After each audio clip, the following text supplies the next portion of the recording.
All right, another Buck Lightning Road blog. I'm your host, Buck Lightning. So, a friend of mine, Chris, showed me a video yesterday that I thought was interesting. It was a stand-up comedian doing a racist joke. Well, I guess like a racist, bunch of racist bits. And so I thought I'd talk about it a little bit. Now, I personally believe that nothing is off limits. I do Metal Hand of God. We don't censor, really.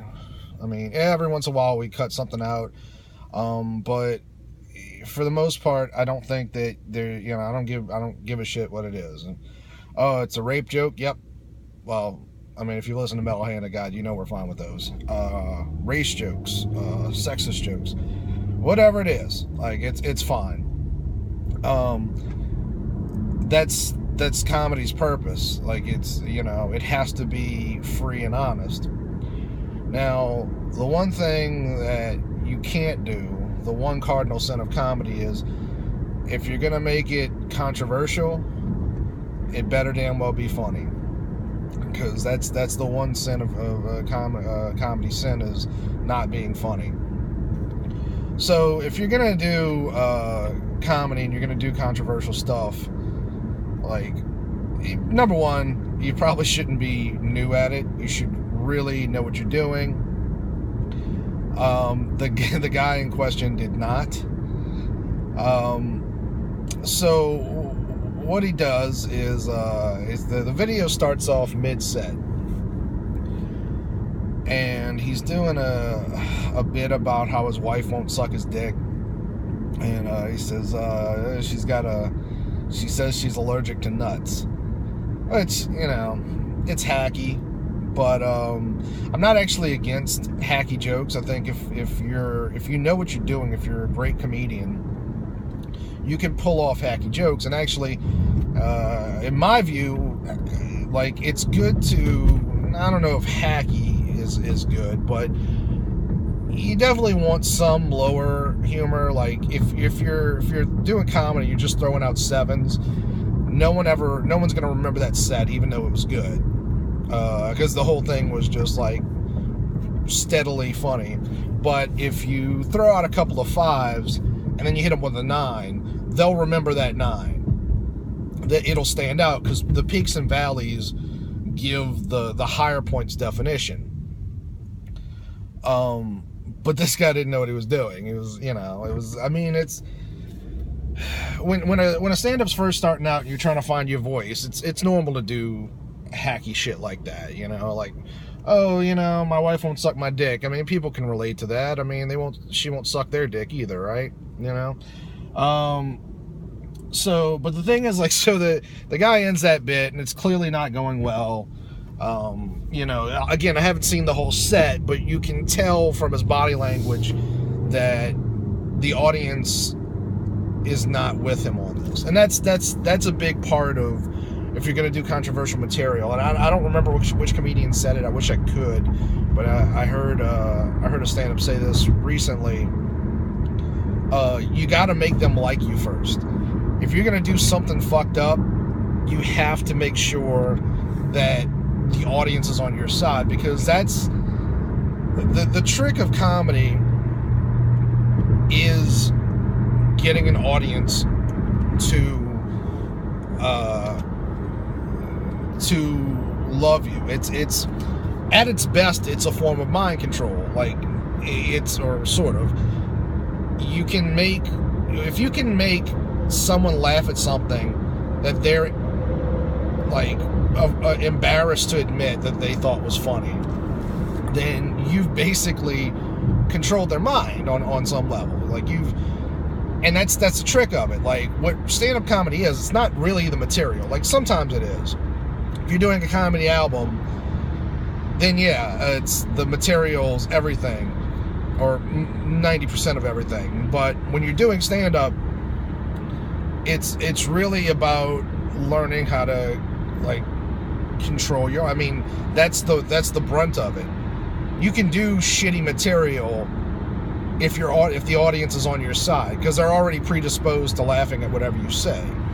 Like I said, I'm sort of using hyperbolic statements here, but it's a form of mind control. But I could tell from this guy's body language, like he didn't have the audience, so he has no transitions, and he switches into so he just goes straight into his X-rated material from the wife has a nut allergy. He turns around, and when he spins back around towards the audience, he has on like these joke glasses that like you would have found in a comic book in 1940. Basically, like they were supposed to be like make you look Asian. Like it's got squinty eyes on the glasses and all that, and it's hopefully I'm explaining this properly, but basically it was supposed to, like, it's a shitty racist version of like, oh look, all Asians have squinty eyes, which we do. Fair enough, we do. But it's very, very stereotypical and fucked up. Not that I care. It's racist, but I don't really give a shit. Like it's my main issue with it is that it's a bad joke. So right away when I see him, it's just like, no, this isn't going to go well. Because to preface this, I didn't know that the jokes were going to be bad. The YouTube video just said, racist comedian. That doesn't mean it's not funny. It just means he was being racist. And in this day and age, it could have been anything. So right away when I see the glasses, I'm like, oh, he's got exactly 1 second to pull this off. And he does not. His whole bit was making fun of. There used to be, I don't remember the guy's name, but there used to be this Asian guy that did infomercials where he was on a boat and he would talk about his lectures. Like you buy my video and you'll be a millionaire just like me. And the guy would have like 4 super hot women that he clearly paid for. And it's like, look, sexy blonde women want to have sex with me, and I'm on a boat, which, to be fair, is plausible. I mean, I don't know if he was rich or not. He might have just borrowed the boat, but in any case, like, this guy did this shit in the 1980s, maybe the early 90s. So basically, it's a 1940s bit with a 1980s punchline. Not good, but so he's doing this and the audience isn't reacting to it. Like the guy who's holding the camera actually is chuckling, and I don't know if that was forced. I don't know if that was his friend or what, but like, it wasn't funny, plainly. Like, so the camera, you start to notice that there's a young Asian guy there. Looks like he's in his mid-20s. So clearly, and they're in the front row, and clearly the comedian, whose name I don't know, noticed. So he thinks, hey, like, all right, like, he's not digging the thing where I'm basically making fun of his people, however you want to put it. I don't really view shit that way, but he's not digging it. So what if and by the way, so it's actually an Asian couple. It's like the guy, either his date or his girlfriend, whatever. So he's like, well, let me bring him in on it, which actually is a good idea. Like, because if you can humanize it and just be like, hey man, we're just joking, like, even if you don't find it funny, this like, I'm just fucking with you. That it's a good idea if you do it right. He did not. Yeah. So he starts like getting in the guy's face and doing the bit louder, and his whole thing was like, you come to lecture. Yeah, it's making me laugh because I did it better than him, frankly. And like, you come to lecture. I'm gonna give you money. And I did it bad there just now, but it's silly if you pull it off right. Like, no, it's still a 1980s bit, but a 1980s punchline. But so the guy the Asian kid isn't reacting to it. So for some reason, this fucking idiot turns to the girlfriend, and he goes, "Me love you long time," and he starts doing the DX chops. I'm not laughing because it's funny. I'm laughing because he's a fucking idiot. Like, so at this point, the Asian guy gets up and beats the fuck out of him. Like, just literally jumps the guy. And I gotta say, that was the most entertaining part of the video, quite frankly. It's like I said, like, the problem isn't in doing racial humor, because comedy can be an effective tool in actually easing race. Not that this should be the point, but it can actually make it easier to discuss issues. Because if we're all laughing about our own stupidity and our own stereotypes, that's fine. But you kind of have to be in a situation like that. The joke is Asian people look silly and sound funny. And that's not... I mean, it can be funny, I guess. Like I said, it depends on what you're doing and how good you're doing it. You know? So yeah, but I'm all for, you know, I've been on stage. I'm not a stand-up. I wouldn't even call myself an open micer, because I rarely do it. I usually only do it when we do our Metal Hand of God Full Metal Comedy open mics in New Orleans. But I've done that. I self-edit when I do stand-up. When I'm doing the podcast, I just say what I want.